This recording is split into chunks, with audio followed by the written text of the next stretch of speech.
Deming also talked about these two important pillars of a business. This is kind of moving up to the next level. And these are paradoxical, all right? So he talked about a concept that he called constancy of purpose, and then he talked about another concept that he called never-ending improvement. So one thing is constant, and one thing is changing. And they're like the two ends of, a Parthenon that hold up the superstructure or something.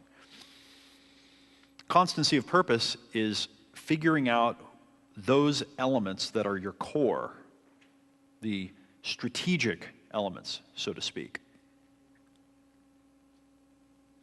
And never-ending improvement is figuring out how to do that stuff faster, more efficiently, better, more streamlined, more profitably. And if you don't have both, you're going to change all the stuff that you shouldn't be changing, or you're going to be doing things the way you've always done them with everything. So it's key to identify what are the things that we never want to change. And then it's key to identify what are the things that we are going to constantly improve on a never-ending basis.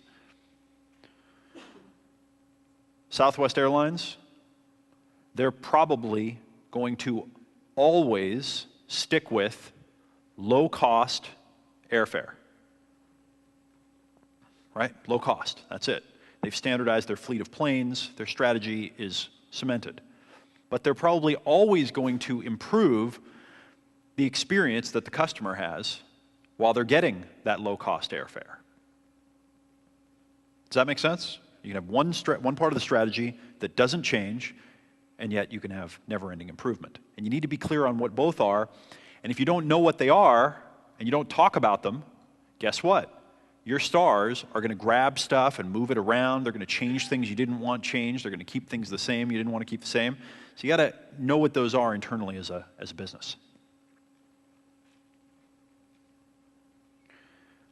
Humans, as I mentioned, are also systems. We are very complex systems, and we do not respond logically. I don't know if anyone's noticed that. Have you ever had the conversation in your head that you're going to have with another person? You get it all figured out. You got it all wired. Okay, here's what I'm going to say. Here's what they're going to do. And then you get there, and the person doesn't behave the way that the machine in your mind behaved. It never works out that way. So don't do that.